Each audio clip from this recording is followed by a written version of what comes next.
गुरुजी की नजर में कोई पुरानी संगत या कोई भी नहीं है, और दिस इज वेरी ट्रू। हमें खुद नहीं पता हम कितने जन्मों से, कितने दिनों से, कितने महीनों से, हमें कुछ नहीं पता इनफैक्ट कब कौन किससे जुड़ा है। ये खुद गुरुजी ने किसी संगत को एक बार बहुत अंपायर स्टेट में कुछ बात हुई थी, तो वहां खुद गुरुजी ने कहा था कि जब उन्होंने माथा टेका वहां पर, तो उन्होंने बोला कि तेरे को याद है 300 साल पहले मैं तेरे पास आया था तो तुमने हमें ठा दी थी, वो उन्होंने ये शेयर किया। सो कहने का मतलब है वो बड़े हैरान हुए कि 300 साल पहले, 300 साल पहले का क्या था। फिर गुरुजी ने उनको बताया कि वो कहाँ पर रहते थे, कहाँ क्या था। ये चीज अंपायर स्टेट में हुई, और ये गुरुजी की चोला छोड़ने के बाद में पता चली कि 300 साल पहले गुरुजी वहां क्या कर रहे थे, और कोई बहुत सारी चीजें उसमें से निकल कर आई। सो इट्स वेरी ट्रू कि हम लोग नहीं कह सकते कि हम कब से जुड़े हैं। इसलिए कोई ना अपने आप को ये ना बोले कि नया संगत पुराना संगत। सिर्फ अगर ओल्ड संगत और न्यू संगत में कोई डिफरेंस है तो सिर्फ इतना ही है कि हम लोगों ने गुरुजी के दर्शन कर लिए हैं, और जिन्होंने गुरुजी के दर्शन नहीं करे वो नए हैं। बट हम लोग कब से जुड़े हैं इवन वी डोंट नो। मतलब जो पास्ट, फ्यूचर और जो हमारा प्रेजेंट है, everything, this is very true. Guruji को सब कुछ पता है, वो भी मैं भी शेयर करती हूँ। और आप क्या खाते हो, क्या पहनते हो, क्या पीते हो, मतलब एवरीथिंग। खाने की बात छोड़िए, वो तो आप बाहर क्या बात कर रहे हो वो भी गुरुजी को पता होती थी अंदर कि आप क्या मन में सोच रहे हो और क्या चीजें हैं। तो इसलिए हमें इस गुरुजी सच में अंतर्यामी है। कल ही मैं लाइट ऑफ डिविनिटी में किसी का सत्संग पढ़ रही थी। सो उन्होंने बाद में, वो अंकल रो पड़े और बाद में उन्होंने एक लाइन लिखी कि गुरुजी के चरणों में गिर के वो कहते हैं, गुरुजी आप तो अंतर्यामी हो। और सच में मतलब गुरुजी को सब कुछ पता होता था। ये हमारे एरर है ना, लेकिन सब कुछ गुरुजी को पता होता था।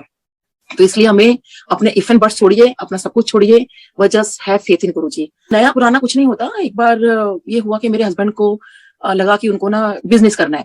सो मेरे को आगे कहते हैं कि नीलम मेरे को बिजनेस करना है, मेरा फ्रेंड बिजनेस कर रहे हैं। सो क्योंकि अब वो गवर्नमेंट जॉब में, तो वैसे तो बिजनेस कर नहीं सकते, तो तू इसके अंदर कैसे स्टार्ट करे बिजनेस को। क्योंकि उनका जो बिजनेस था वो मेरे क्लिनिक के सामने ही किसी से स्टार्ट हुआ था, और उनका जो कैश आता था वो मेरे क्लिनिक पर ही आया करता था। और जब मैं सुबह आती थी अपने क्लिनिक पर, तो उनके कैश से मेरी ड्रॉर भरी होती थी, क्योंकि वहां से पेमेंट आई होती थी। और मतलब सोचिए ड्रॉर पूरी भरी होती थी। सो सोचिए कितना उनको प्रॉफिट हो रहा था। तो डेफिनेटली हर इंसान चाहता है कि देखिए इतना अगर प्रॉफिट मिल रहा है, और वैसे भी हमारे सामने ही है, हमारे नेबर हो गए, सो कुछ गड़बड़ भी नहीं होगी, बहुत अच्छे लोग हैं, तो क्यों ना हम बिजनेस स्टार्ट करें। मेरे को भी देखो, मेरे से तो कुछ पूछो मत, और जो पूछना है गुरुजी से पूछो। हम क्यों डिस्कस कर रहे हैं क्योंकि जब हम लोग गुरुजी के पास जाया करते थे तो हमारे घर में ये हो रहा था, शाम को जा रहे हैं ना गुरुजी से पूछ लेंगे। सच में इतने साल हमारे ऐसे ही निकले। ऑल्दो हम कुछ मांगते नहीं थे गुरुजी के, गुरुजी आज हमें यही चाहिए, यही चाहिए। हाँ डेफिनेटली अगर हमें कुछ भी, देखिए एक घर के अंदर बहुत सारी चीजें होती हैं, तो हम बड़ों से बात करते हैं कि आज ऐसा हो गया या हमें ऐसा करना है। सो वही हमारा रहता था कि घर में अब तो कुछ भी हो जाए, अब तो गुरुजी हमारी लाइफ में, तो गुरुजी के शाम को जाना तो है ही, गुरुजी से आगे बात कर लेंगे। तो उस दिन भी यही हुआ। तो मेरे हस्बैंड को मैंने कहा ऐसे आज आप शाम को जा रहे हो तो आप गुरुजी से पूछ लेना, मुझसे क्यों पूछ रहे हो। आप जब शाम को अंपायर स्टेट पहुंचे, इन्होंने गुरुजी के सामने कहा, गुरुजी मुझे ना बिजनेस करना है। बड़ा मन बना के गए थे, बड़े खुश थे कि हाँ, उधर भी अपने आई थिंक फ्रेंड से बात कर ली थी कि सब कुछ सेट था हमारा। बस ये था कि गुरुजी की आज्ञा की वेट थी। और उस टाइम तो हम बिल्कुल ही, अब तो फिर गुरुजी चलो डिफरेंट वे से हमें आंसर करते हैं, बट उस टाइम तो सोचिए साक्षात गुरुजी हमारे सामने बैठे और हमें तो हर आंसर एकदम इंस्टेंट मिलता था। गुरुजी ऐसे कर ले, वैसे कर ले। गुरुजी बड़े आराम से बैठे हुए अपने सिंहासन पे, बहुत आराम से ये माथा टेक रहे हैं, और उन्होंने कहा गुरुजी मुझे ना बिजनेस करना है। और संगत जी, गुरुजी एकदम आगे अपने सिंहासन से उठे, एकदम थोड़ा सा आगे आए, and he was very loud. Guruji बहुत लाउड थे, और ही सेड कि मैं तेरे डॉक्टर बनाया तो बिजनेस करेगा। और मेरे हस्बैंड को एकदम समझ नहीं आया, क्योंकि देखिए इतनी, मतलब जो सबको डांटते रहते हैं उसको अगर डांट पड़ जाए, तो मेरे हस्बैंड तो कभी अपने पेरेंट्स के अलावा किसी से डांट ही नहीं खाई थी। सो उनको बहुत लगा कि ये कैसे गुरुजी ने बोला एकदम से। कहते मैं तेरे डॉक्टर बनाया तो बिजनेस करेगा। एंड गुरुजी, मैं तो बहुत आराम से बोल रही हूँ, सोचिए गुरुजी ने बड़े लाउड बोला, आसपास के लोग देखने लगे, और गुरुजी ने बोला बड़ी जोर जोर की, लोकी देखिए मैं एनु डॉक्टर बनाया, बिजनेस करेगा। तो बच्चे को डांटते, पता तू ये करेगा, तू ये करेगा, लिटरली बहुत गुस्से से बोला, मैं तेरे डॉक्टर बनाया। बार बार गुरुजी बस यही बात बोल रहे थे, मैं तेरे डॉक्टर बनाया तो बिजनेस करेगा। और मेरे हस्बैंड तो बिल्कुल वो हो गए, क्योंकि कुछ वो तो बोल ही नहीं पा रहे थे एकदम से, और ना बिल्कुल जैसे गुस्से में होते हैं कि मतलब हम भी एज अ पेरेंट भी गुस्से में, तो कैसे करेंगे, हाथ ऐसे करके बैठ जाएंगे करके ना। और गुरुजी को देखे जा रहे हैं गुस्से। एनीवे फिर वो ये बाहर आए, कहते हैं गुरुजी ने मुझे ऐसे कस के डांट लगा दी कि मैं तेरे डॉक्टर बनाया। सो मैं तब से ये सोच रहा हूँ कि गुरुजी ने भी डॉक्टर कैसे बनाया। अब सोचिए उनका वो डांट तो ठीक है, मतलब वो तो हमें पता था कि गुरुजी डांट रहे हैं या कुछ कर रहे हैं, तो हमें तो उसमें भी बहुत ब्लेसिंग्स मिलती थी। बट गुरुजी ने डॉक्टर बनाया, हाउ दिस इज पॉसिबल। क्योंकि मेरे हस्बैंड ने जब मेडिकल में एडमिशन मतलब ज्वाइन किया था, दैट वाज इन 1976। तो सोचिए 1976 में वो डॉक्टर बन रहे हैं, उनका एडमिशन होता है। हम ये बात आई थिंक 2007 की है। इतने साल बाद गुरुजी मतलब हमें मिलते हैं और ये कह रहे कि मैं तुम डॉक्टर बनाया। तो 76 में गुरुजी हमारे साथ कैसे थे। तो इसी कश्मकश में हमारा बड़ा वो रहा। तो फिर हमें इस बात से मतलब यही हमें मैसेज मिला कि जो डॉक्टर बनाने वाले हैं, जो कुछ करने वाले हैं, वो मेरे हस्बैंड को गुरुजी ने बनाया। इसका मतलब वो तभी भी हमारे साथ में थे और अभी भी साथ में है। तो वो हम क्यों इफ एंड बट्स लगाए। तो उस दिन मेरे को ये चीज क्लियर हो गई, क्योंकि मेरे भी ना ये बहुत ग्रजेस रहती थी, गुरुजी आपने उसके साथ तो आपने ये किया, आपने वो किया, आप वहां पे घूमने जाते थे, मुझे क्यों नहीं लेके गए। जब पता चलता था कि संगत को, सबको पता ही, अब तो सब लोगों ने सत्संग ऑलमोस्ट सुन लिए हैं कि गुरुजी सारी संगत को इकट्ठा करके ले जाया करते थे, और कभी कभी तो ये चीज मैंने मिस की। और क्योंकि मैंने कहा गुरुजी मैं भी तो वही थी, आपने मुझे क्यों नहीं बोला। बट हमारा यही होता था कि भाई हस्बैंड का रहता था, नहीं जल्दी चलो घर, कल मेरा ऑफिस है और ये है वो है करके। सो अगर गुरुजी को पता था कौन किसको ले जाना है, किसको, वो गुरुजी की मर्जी। बट मेरे मन में उस टाइम ये चीज रहती थी ना। और पैंडेमिक टाइम में जब मैंने और लोगों के सत्संग सुने अपने से पुराने संगत की, अच्छा गुरुजी ने ये भी किया हुआ, ये भी किया हुआ, उसको शादी में ले गए थे, उसको ये किया था। सो एक बार हमें शादी में भेजा था, बट वो गुरुजी वहां पर नहीं आए थे, और हमें काफी शादियों के कार्ड मिले, लेकिन कुछ तो गुरुजी के टाइम के थे और कुछ हमें बाद में मिले। ज्यादातर तो हमें बाद में मिले थे, लेकिन वही था भेजा, लेकिन वहाँ गुरुजी वैसे मौजूद नहीं थे। लेकिन वैसे तो मौजूद खैर हर जगह ही है गुरुजी, लेकिन हम तो गुरुजी का फिजिकल फॉर्म ढूंढते थे ना उस टाइम। लेकिन फिर मैं पेंडेमिक टाइम में भी मैं ऐसी बहुत वो कर रही थी कि गुरुजी जो भी है आप वहां पे नहीं ले जा सकते थे। तब डुगरी का प्लान बना, 30-35 लोगों को भेजा था आपने, और मैं भी तो वही थी, मुझे क्यों नहीं भेजा आपने। तो मैं ऐसे जैसे बच्चों को कहते रहते नहीं क्या है गुरुजी आपने ये नहीं किया, आपने वो नहीं किया।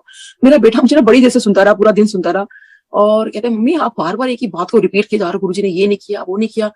आपने अंदाजा लगाया है कि आज की डेट में अगर आपको भी ऐसा होता है कि आपको दर्शन ना दिए होते और आप आज कितना रो रहे होते कि गुरुजी एक झलक तो दिखा देते मेरे को, तो शुक्राना करो, आप थैंक्स बोलो गुरुजी को आप।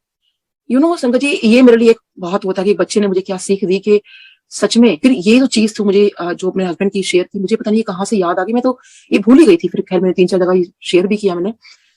हमें सच में नहीं पता हम कब से जुड़े हैं, हम क्यों इस बात को लेके बैठे रहते हैं कि गुरुजी हमें दर्शन नहीं किए। देखिए अभी भी लोग बताते हैं, संगत बताती है कि उनको दर्शन हो रहे हैं और गुरुजी दे रहे हैं, बट वो बस आप अपना सच्चा भाव रखिए और वो हर जगह है। इसी का मैं आपको बताती हूँ कि जैसे मैं गुरुजी से मिलने से पहले मैं साईं बाबा को बहुत मतलब ऐसे तो खैर मैंने बचपन से हर भगवान को माना है, हर देवी देवता की पूजा की है, उनकी व्रत किया है, सब कुछ किया है। साईं बाबा मंदिर मेरे पास में है। तो जब मुझे दोपहर में 31 मई का मुझे जब न्यूज मिली, मैं अपनी क्लिनिक पहुंची थी, पाल आंटी का फोन आता है कि नीलम गुरुजी की तबीयत बहुत ज्यादा खराब हो गई है, बड़े मंदिर पहुंचो, गुरुजी के लिए प्रे करना है। मैं तो बस अभी काम स्टार्ट ही किया था किसी पेशेंट का, और मैंने इनको बोला, मैंने कहा मैं आपका काम नहीं कर पाऊंगी, मेरे गुरुजी की तबीयत खराब है। उनको पता था ये बहुत गुरुजी करते हैं, तो लाइक डॉक्टर साहब कोई बात नहीं, आप निकलो, क्योंकि मेरे से तो एक सेकंड रुका नहीं गया। मतलब गुरुजी की तबीयत खराब है, बड़े मंदिर में जाना है। उन दिनों बच्चों की वो जो समर वेकेशन चल रही होती है, तो बच्चे बाई घर में थे, और डॉक्टर साहब दोपहर में बच्चों के पास आ जाया करते थे। इनको मैंने कॉल किया, मैंने कहा ऐसे बस सब नीचे रेडी मिलना मेरे को, गुरुजी की तबीयत ठीक नहीं और हमें बड़े मंदिर पहुंचना है, लंच भी गाड़ी में कर लेना। हम लोग खैर बड़े मंदिर पहुंचे, तो लेकिन उससे जाने से पहले मैं साईं बाबा मंदिर गई। मैंने साईं बाबा मंदिर जब मैं गई तो मैंने कहा साईं बाबा मैंने आपकी पूजा पाठ की है, कभी कुछ नहीं मांगा मैंने, लेकिन मैं आज आपसे मांगती हूँ। कहते हैं ना कि जो आपकी पौड़ियां चढ़ता है तो उसको कभी भी मैं खाली हाथ नहीं भेजता। तो मेरी आज की अरदास है कि मैं जब वहां जाऊं ना, तो मेरे गुरुजी मेरे को बिल्कुल ठीक मिले। तो सोचिए मैं साईं बाबा पे अरदास कर रही हूँ, और मैं गई वहां पे, मैंने माथा टेका साईं बाबा को रोते रोते, और कि गुरुजी ठीक रहे। और हम लोग बड़े मंदिर पहुंचे, तो वहां पर देखकर तो आप सोच सकते हो कि मेरी क्या थी, सबकी बहुत बुरी हालत हुई हम लोगों की। मैं आपको बयां भी नहीं कर सकती कि उस दिन क्या हुआ था, हम लोग कैसे हालत थी, हम पागलों की तरह कैसे सब रो रहे थे, क्या बुरा हाल था वहां पे। तो उसके बाद ना मुझे साईं बाबा पे बड़ा गुस्सा चढ़ा हुआ था। मैंने कहा साईं बाबा आपको तो कहते हैं कि आप जो सच्ची अरदास करे और आपके जो मतलब सीढ़ियां चढ़े तो उसकी आप बात पूरी करते हो, ये करते हो। तो मैंने हस्बैंड को मैंने कहा पहले तो ना आप साईं बाबा मंदिर चलो, मैंने अब साईं बाबा मंदिर को मतलब साईं बाबा से मेरे को अपना आंसर चाहिए कि उन्होंने मेरे गुरुजी को ठीक क्यों नहीं किया। जब हम लोग अगले दिन गई थी मैं, उस दिन तो आई थिंक 10-10:30 हमें बड़े मंदिर में हो गए थे, हम बस गुरुजी के पास ही बैठे हुए थे, वहां पर रोते जा रहे थे सारे के सारे। तो जब मैं फिर गई, मैं साईं बाबा को, जब हम लोग अगले दिन मंदिर जा रहे थे तो साईं बाबा के दर्शन करने गई, या आते हुए कि आई डोंट रिमेम्बर एक्चुअली। तो मैं जब साईं बाबा के मंदिर गई तो मैंने बाबा से कहा, मैंने कहा बाबा मैंने आपसे अरदास लगाई थी ना, एक ही चीज बोली थी, मतलब उस तरह से देखा है तो गुरुजी की कोई एज भी नहीं थी, चाहते तो आप ठीक कर सकते थे ना। मतलब मुझे पता है गुरुजी भगवान है, सब कुछ हो बट कहीं लगता था कि नहीं साईं बाबा वो भी कम नहीं है, वो भी बहुत मतलब भगवान है, वो भी भगवान है। मैं साईं बाबा मंदिर खड़ी हूँ, मैं रोए जा रही हूँ, कॉर्नर में खड़ी हो गई, और मैं साईं बाबा से कह रही हूँ साईं बाबा आपने मेरा क्यों नहीं सुना, देखो अभी भी वक्त है, अभी भी मतलब लेकिन मुझे पता था कुछ हो नहीं सकता था, क्योंकि गुरुजी को एक दिन के बाद अंतिम संस्कार किया गया था। तो ये था कि अभी भी शायद कुछ मिरेकल हो जाएगा, अभी भी गुरुजी जी उठेंगे, अभी भी कुछ कहेंगे। हम पागलों की तरह चिल्लाते थे, गुरुजी लीला दिखा दो, उठ जाओ, उठ खड़े हो, हम पागलों की तरह से बोल रहे होते थे वहां पे चिल्ला के, जो कुछ संगत वहां बचती थी हम लोग बहुत। एनीवे मैं साईं बाबा मंदिर पे गई और मैंने कहा बाबा आपने मेरी अरदास नहीं सुनी, क्यों? मतलब आप में क्या पावर नहीं है, आप में क्या नहीं है। सो आप मानोगे संगत जी, मेरे को ऐसी आवाज आती है साईं बाबा से एकदम से, जैसे मेरे को कहते हैं कि मैं भी तो नहीं हूं, फिर भी तो मेरे पास आई है, तो वो है। मैं एकदम से बहुत चौकन्नी हो गई कि ये मुझे क्या है बाबा ने आंसर किया, और it was very clear actually कि सच में साईं बाबा भी तो नहीं है ना। देखिए वो तो आई थिंक 19 आई थिंक 14 या 15 16, I don't remember the year, वो तो जब चले गए थे। सोचिए उसके कितने सालों बाद, तो उस टाइम तो मैं थी भी नहीं, तो फिर भी हम मान रहे हैं ना कि साईं बाबा है। तो ये क्लियर आंसर मुझे मिलना कि मैं भी तो नहीं हूँ, फिर भी तो मेरे पास आई है, क्यों? तो वो है, यानी गुरुजी है। गुरुजी कहीं नहीं गए हैं। अब मैं आपको बताती हूँ कि ये चीज कैसी हुई कि एक बार मैं गुरुजी के पास माथा टेकने जा रही थी अंपायर स्टेट में। तो मैं मन में सोचती जा रही हूँ कि गुरुजी ने ना, जब भी मैंने गुरुजी को माथा टेका है, गुरुजी हमेशा मुझसे इतना कुछ पूछ लेते हैं। सोचिए अंपायर स्टेट में गुरुजी सामने बैठे हैं, और उनके सामने मैं सोचती जा रही हूँ कि गुरुजी ने कभी भी मेरे बारे में ऐसा कुछ नहीं बताया जो पहले ना पूछा हो। मतलब वही बातें होती हैं, फिर पूछ लेते हैं अच्छा डॉक्टर हो कहाँ, मतलब everything Guruji used to ask. मतलब मैं उठने लगती थी, फिर गुरुजी कुछ क्वेश्चन पूछ लेते थे, फिर मैं उसका आंसर करती थी। फिर मैं उठने लगती थी कि चलो आज्ञा ले लो, फिर गुरुजी कुछ पूछते थे, I used to give answer.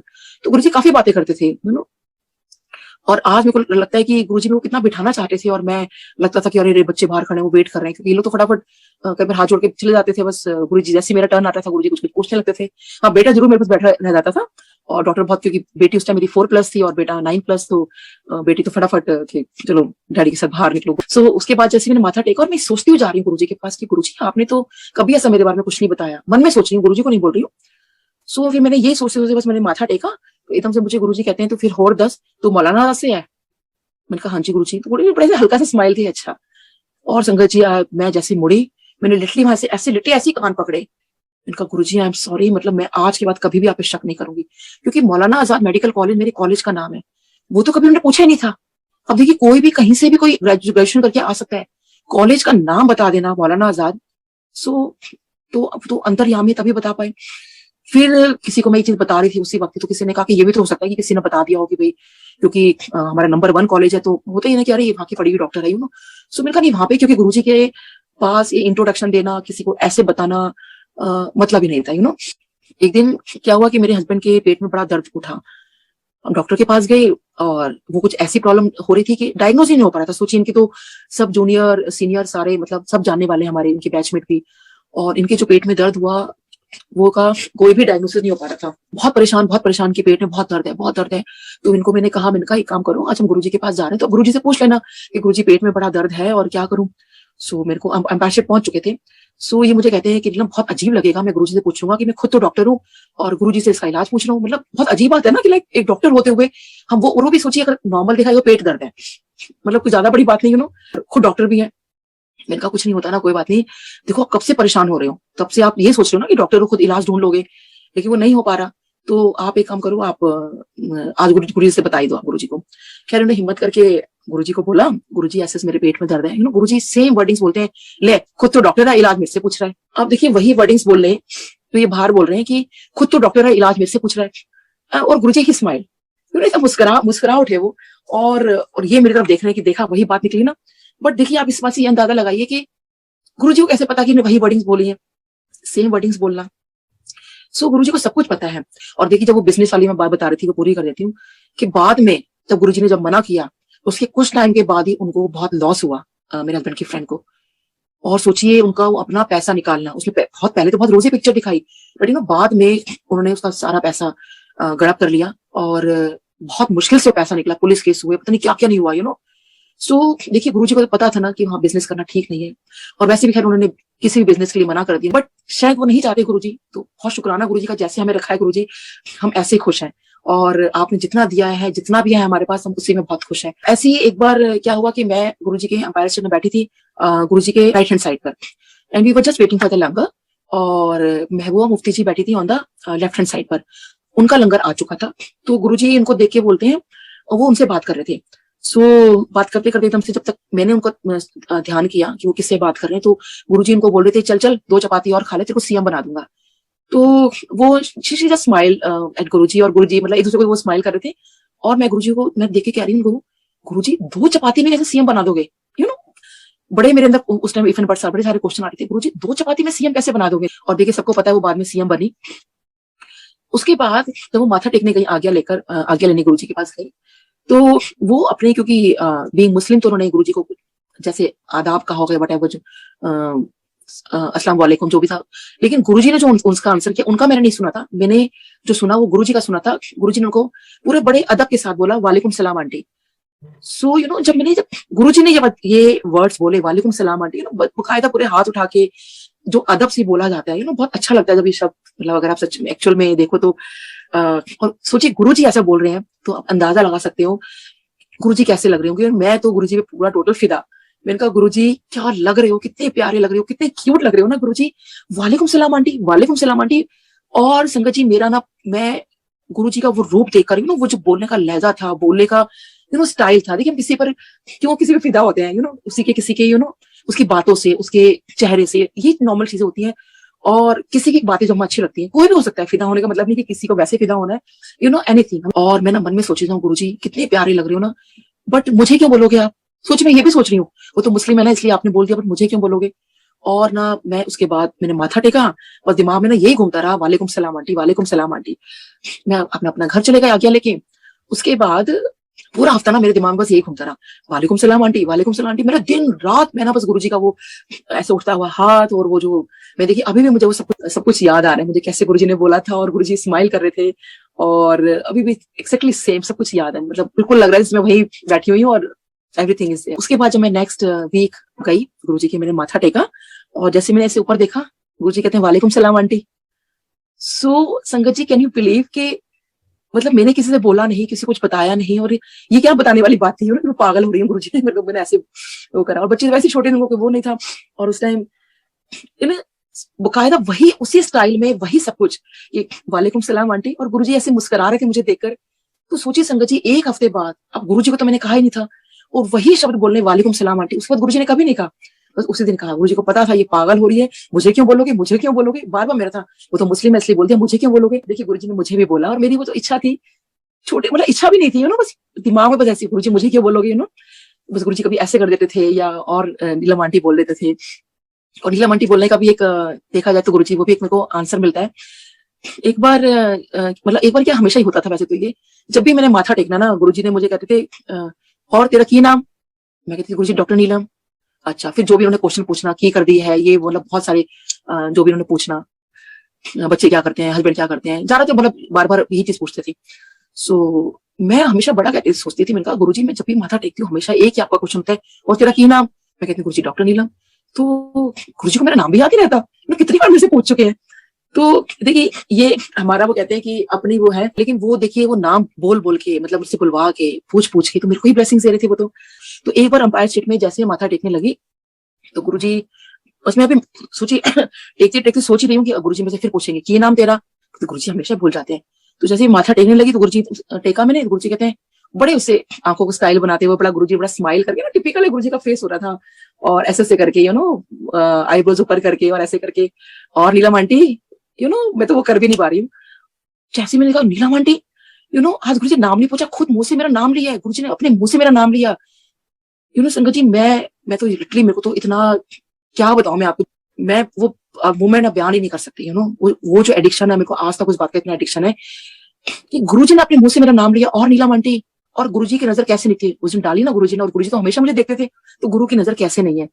तो गुरु की नजर हर किसी पर है। तो मैंने कहा गुरुजी नाम तो ठीक लिया, बट ये आंटी क्यों बोल दिया मुझको, मतलब मैं इतनी बड़ी लगने लगी हूँ क्या, क्योंकि उस दिन मुझे मतलब क्योंकि आई थिंक मेरी शायद उस टाइम एज रही होगी अराउंड 35-36, व्हाट आई रिमेम्बर। और उस टाइम कोई आंटी बोले तो ऑब्वियसली लगता था कि गुरुजी आंटी क्यों बोला, बट खैर मैं उसी में बड़ी खुश थी, गुरुजी ने मतलब मेरा नाम लिया। सो तब मुझे खैर बाद में पता चला कि गुरुजी आंटी और अंकल तो सबको कहते हैं, इसलिए आंटी बोला, नहीं तो ऐसे कोई बात नहीं। तो मेरे को बड़ा रिलीफ मिला, ओ अच्छा गुरुजी ने इसलिए कहा, तो अच्छा इतनी बड़ी नहीं लगती मैं सो देखिए गुरुजी को सब कुछ पता है। अच्छा फिर जब मेरे को देखिए कैसे रियलाइज कराते हैं मेरे नाम के लिए भी, कि जैसे मुझे था कि मेरे को अपना नाम पसंद नहीं है, तो गुरुजी मेरे को नाम दे रहे थे, तब ये वाली चीज मुझे याद आई। तो मैंने कहा अरे गुरुजी ने मेरा नाम खुद नीलम बोल तो दिया, तो इसका मतलब नीलम नाम ही जो है वही मेरा नाम है, वही गुरुजी को पसंद है। मेरा कुछ और नाम होता फिर वो नीलम नाम देते, बट वो उन्होंने वही कहते हैं वही पास किया कि नहीं यही नाम चलेगा, तो नाम दे तो दिया। तो तब से मैं अपने नाम से बड़ी खुश हूँ कि गुरुजी आपने मेरे को मेरा नाम बोल दिया।